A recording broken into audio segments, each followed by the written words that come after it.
Stellantis plans to move some of its production from Canada to the U.S. Western farmers are calling on Ottawa to ease restrictions on Chinese EVs.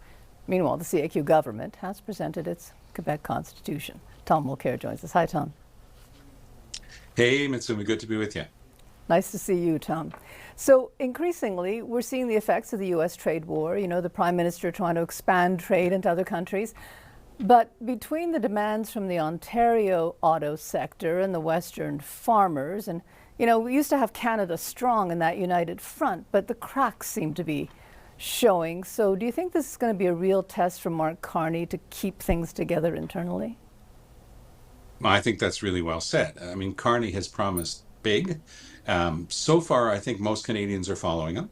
He's said, for example, today in response to strong language from Doug Ford of Ontario, saying, look, there's a time to fight back and there's a time to talk. And he says, right now, we're in very advanced negotiations with the Americans, and it's not the time to be fighting back. I think, again, most Canadians are going to give him a bit of leeway.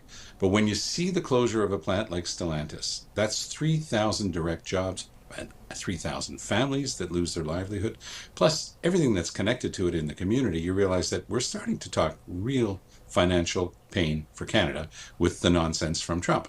You know, we're supposed to be in a long-standing agreement with them on cars, goes all the way back to 1965's Auto Pact, and yet they can just upend this and have Howard Lutnick say he wants to essentially destroy the Canadian auto industry, and we're seeing that now. So Carney's got a lot on his plate. There's an old rule in politics that you know well, Mitsumi, which is, play down the expectations. Carney's putting them very high, so now it's an obligation of result. He's got to deliver, and there is a lot of pressure on him and his government. Well, Tom, I also wanted to ask you about the Constitution, Quebec's Constitution that the CAQ government has tabled, because you're a constitutional lawyer, so I wanted to get your take on it. What do you think of it as an actual document? So I'll plug the fact that I have an article on this in today's Gazette. And the document itself contains 3 different laws. The first law, of course, is the constitutional law that they would say of Quebec, and it sets forth any number of things, but unlike any other constitution you see that talks about high-sounding principles that defend individuals and their rights, here everything is concentrated on collective rights. And so as you move through the document, you realize that this is just the CAQ government in a desperation move at the end of its two mandates. It's going to get clobbered in the next election, and Legault's trying to do one thing.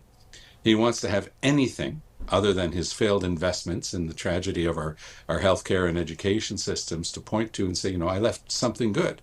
And he's also trying to give a boost to Simon Jolin Barrette, who's his justice minister, and I'm getting more and more the impression the person that Legault would love to anoint as his successor, because all of the intolerance of Bill 21 that goes against religious minorities, all of the intolerance of Bill 96 that goes against the English-speaking community of Quebec, that's something that Legault is very proud of. And he wants that to continue. Don't forget, Legault, prior to the 2018 campaign, Mitsumi said he wanted 2 things. To put Quebec's right to govern on its own into the Canadian Constitution. He's already done that under Justin Trudeau. Now he's again pretending that he can change the BNA Act to his own advantage. And there's no guarantee whatsoever, because he's trying to put everything in place to be able to separate.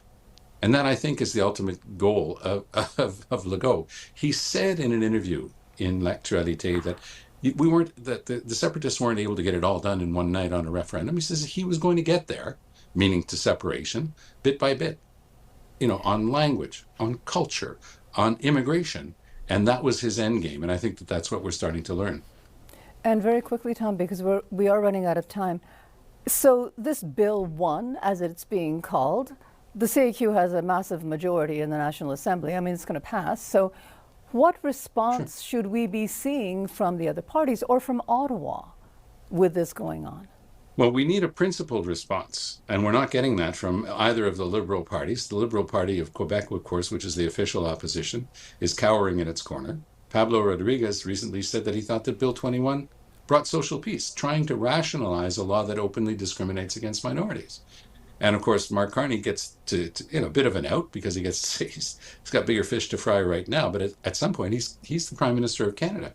And if, heaven forbid, there were to be a 3rd referendum on secession, on sovereignty, it would be the first time in the history of referenda that we don't have a Quebec Prime Minister of Canada, somebody from Quebec who knows the place well. Now, I'm not saying that Mark Carney hasn't done his homework and doesn't understand, the rudiments, but he certainly doesn't know the secret handshakes of Quebec politics. And I don't think he's got anybody around him who can actually help him on that. Certainly not Stephen Guilbeault, who's supposed to be his Quebec lieutenant.